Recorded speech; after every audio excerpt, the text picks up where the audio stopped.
Yes, let's talk about the Houthis, which are not actually a Star Wars race like the Ewoks or anything, but they are actually Yemenis rebels. And I thought I would do a in-depth, old-style BBC explainer on this one because it could lead to World War III, and or at least the price of your washing machines going up because it's on a fairly important shipping lane. So yes, let's get into that. So we've got the Houthis. They don't like being called that. They're apparently called that because their original leader was called that, and he got slur. Yeah, well, he got bombed or something. So yes, they prefer to be called Ansar Allah, which apparently is the supporters of God. Right. Don't know who's on the other side of that argument, but whatever. And anyway, so they are Yemenis. Now, right, let's have a look at this. This is a map of the world brought to you by something called Google Maps. Now, hang on, let me just find the little. Which mouse makes it work? Oh, here we go. Right, so here we go. So anyway, look. So this is the world, and let's break this down quite simply. Okay, so you've got that bit over there on the left, which is where we get all our migrants from. Well, no, the upper left, right? The upper left. That's Europe and America. Now, what these guys do is they buy stuff, right? And then you've got on the right hand side, these are the people who make stuff. Okay, now in order to get the stuff that's been made from there to there, you've got to ship it via the sea. Now this big bastard here, which is right in the way, that's called Africa. And you have to go all the way around that in order to get the stuff from the people who buy stuff from the people who make stuff, right? So, however, God in his infinite wisdom decided to put a shortcut in up here. So you dig a little canal that bit, and then the ships can go in that big watery bit, and they go through, and basically, that's how modern trade works. Is that the Suez Canal? Yes. So I hope I haven't overcomplicated this point, but that's basically what's going on now. You really ought to become a professor, sincerely. It would actually be way easier to learn. Now, the reason why this has got a bit spicy is because there's a bit of a conflict going up on this Israel bit up here with some Gazan chaps. Anyway, and there's another faction down here in Yemen who are a bit sympathetic to this. I mean, they've got other motivations as well. We'll cover that. But basically, so Yemen started a civil war decades ago between government forces and the rebels. And apparently that started off as mainly being a sort of cultural and sort of theological division within the country. And Callum, you pointed out that there used to be a North and South Yemen. One bit was communist and one bit wasn't. Yeah. And basically it's divided on pretty much those exact lines. Seemingly. Yes. I think the root of the conflict is truly about who decides what the country's favourite colour is. And that's about as important as the conflict's actual problems. It might as well be. But basically, so the rebels, if they're still rebels, they now control the capital, and basically this big triangle here, which I'm making on the map, the left-hand side of this bit. You really should have got MS Paint for this. Yes. I don't think we mastered that technology. I mean, you've been doing great work on it. The government has been basically shimmied into that little city at the bottom, and they've got sort of support across this, this right-hand side here. But that's in a rather key position, you see, because they're right next to the watery bit where all the stuff goes. Right. So to boil it down to basic terms for me, a complete layman, to understand, yes, there's an irresolvable theological Islamic civil war happening in a Middle Eastern country, Yemen. Yes. The government's been shunted to a coastal city because the rebels control the rest of the region, but the city they've got control of is at the mouth of the Red Sea, which is one of the major trade routes for the world. Well, the government have that little bit down there, which isn't too relevant, and then mostly their support is in the sort of all of South Yemen. But the developed bit, that triangle, that's all rebels, and they basically get control of this strait. Now, this strait around this bit is only about 20 miles wide. So if they want to, and they want to, they can basically shut down shipping by going through this. What's the point of that, though? I've always heard this, like, oh man, we hold Gibraltar because we could shut down shipping. And it's like, why? Unless there's a global conflict, seriously, why? What's the upside? Well, the upside for them is that they're causing trouble, and in order to get the trouble resolved, the West is going to have to do something. It's either going to have to invade them, but what do they get out of the trouble, or it's going to give them something that they want. And the two things could be, well, the stated reason is they want a ceasefire in Gaza, but that's obviously a lie. Well, they probably more than that. What they want is international recognition because they basically hold all the important bits in the country, and they're still considered rebels. On their bank unfrozen and the Saudis stop bombing them. Yeah, that sort of thing, and Okay. be invited to the UN and all that sort of stuff. I suspect if you went to them and said, "Okay, look, fine, you can be the recognised government of Yemen, and we'd drop the support for the guys holed up in that little city at the bottom," that would probably be enough. You know, make some overtures on maybe killing less Gazans, but it's probably about international recognition is the main thing that they want. But nevertheless, they are in this position, and because that let's zoom in on that straight there, because it is quite narrow. With drones and cheap missiles, you can basically shut it down. There are like 5 big shipping companies, and they won't send any ships through here unless they can get insurance. Because you sink even one ship and they'd probably go bankrupt because they've got a lot of stuff on them. So and this sort of gives us to the problem. Can we go to the net? Oh, hang on, I've got the tab machine. Here we go. There we go. Right. So look, the militaries have been sent to make sure that they cannot shut down this strait with their cheap missiles and their cheap drones. So this is a story from the BBC. UK Defence Secretary says British forces will repel Houthi attacks, and they've taken a picture here of a Type 45 British destroyer, which has been dispatched to the area and apparently shot down a drone. Sounds good, doesn't it? Yeah, Problem like old solved. times. Yes. Slight issue is these drones cost about 10 grand, maybe. Yeah. And this thing is deploying the Sea Viper missile defense system. And a missile for that, an Asper, costs about 2 million. Yeah, but it's good target practice. Well, We're buying all these missiles anyway. We're not Yeah. using them. I mean, when it's one, fair enough. But when it's you get this up 300. to scale, I mean, so Iran are supposed to be backing the Houthis, right? Now they deny it, but I mean they probably are, right? So let's say Iran gives the Houthis 100 million, and that buys them 10,000 drones. Yeah. And we shoot down these 10,000 drones at £2 million missiles. Well, that's 20 billion. Yeah. That's like a third of the entire UK defence budget. Sounds like an American job. Well, but even for them, the returns on that run out pretty quickly. It doesn't matter who's doing the shooting. I just like the picture of this because we Brits still do have ships, although I'm a bit disappointed it looks like that. Well, also, the only reason the Iranians Yeah. could fund the rebels at scale is because the Biden administration decided to reinvigorate the Iran deal and ship them billions of dollars in pallets of cash, which they then immediately spent on terror supplies. So the Americans would then have to fund both sides. So the creation of the drones and the shooting down of said drones. Actually, that's a great idea. Yes, that is a good point. That's a fantastic idea. No, then we could get way more money to Raytheon, and then everything will be hunky dory. It's Yes. the always sunny thing of I play both sides, so I always come out on top. Well, No, but sincerely, after you've said that, I'm just like, actually, no, this is great news. but it's not Why is just everyone complaining? it's not just Raytheon directors, because of course they are a huge lobbyist. So the politicians get their their campaign bills, and obviously 10% for the big guy. So this isn't bad news then. It is because Well- it's all our money being spent on it. American money. If you're not part of the establishment, it could be considered bad news. So the effect on shipping. So about 30% of shipping what it's going to do is it's going to increase the journey to Europe by 30%. Right. Now, because there's a fixed number of ships, if you increase the journey time by 30%, you basically reduce the capacity by 30%. It's the same difference. And also you add about 8% on from going to the east coast of America, because they don't actually use they can use the Panama Canal to go to America if it's going through the east, but it's actually slightly quicker to go through that way.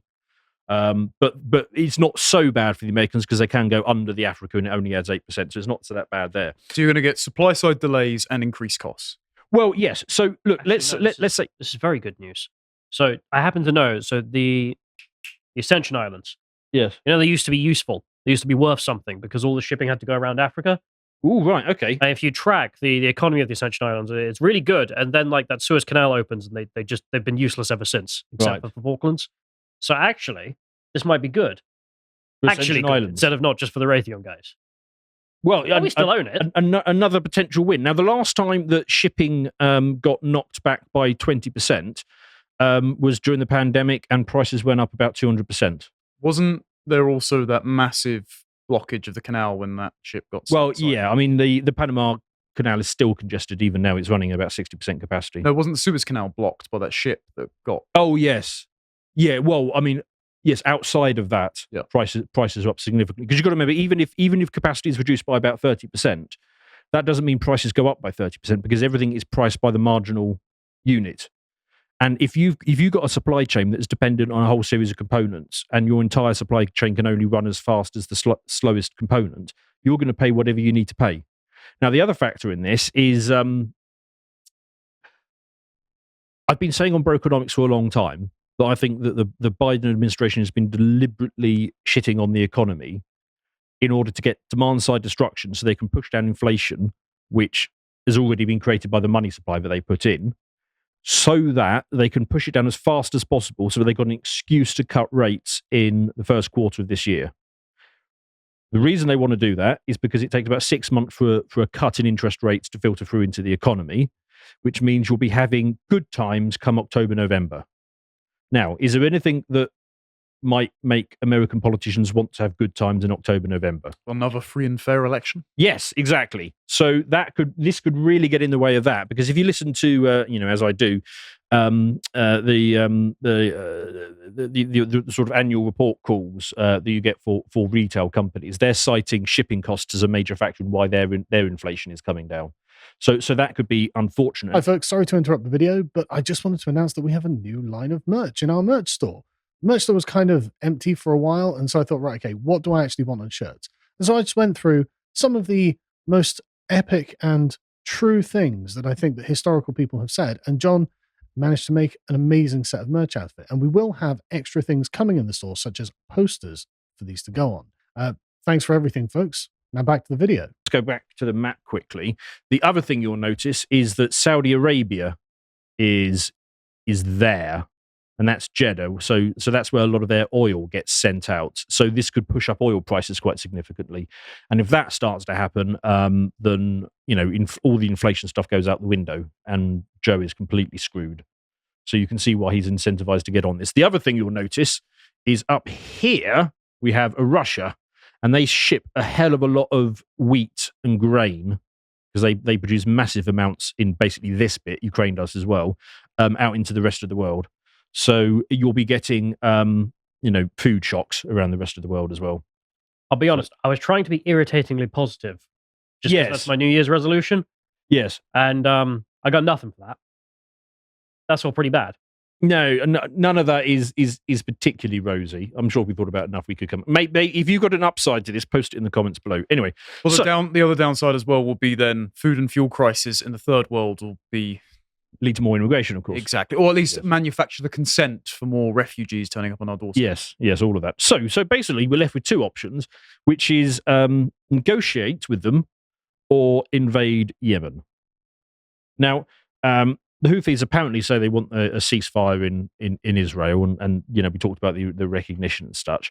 The Israelis themselves are under no interest whatsoever in backing down at the moment. Well, I make you right in saying that they should be appeased enough if you made them the legitimate government of Yemen, because then they could at least turn around to the Palestinians and say, well, now that we're part of the UN, we'll be an extra voice on the Security Council speaking up. Yes.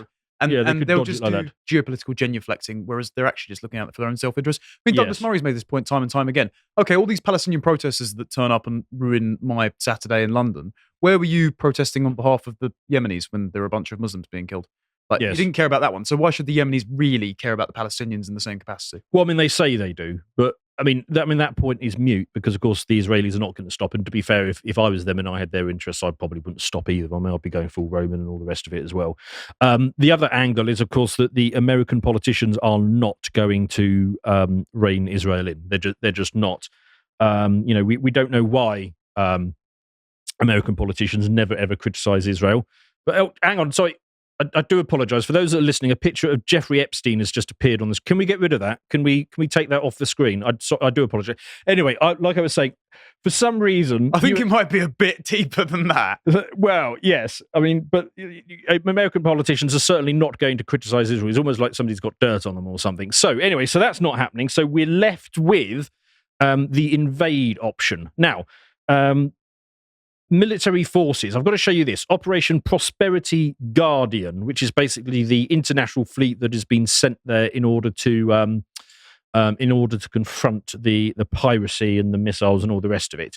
Let me just give you, because I thought this was funny, let me just give you a list of the belligerents in this. So we've got the United States, the United Kingdom, Australia, Bahrain, Canada, Denmark, Greece, Netherlands, Norway, and the Seychelles. Well, I'm glad the Seychelles are on our side.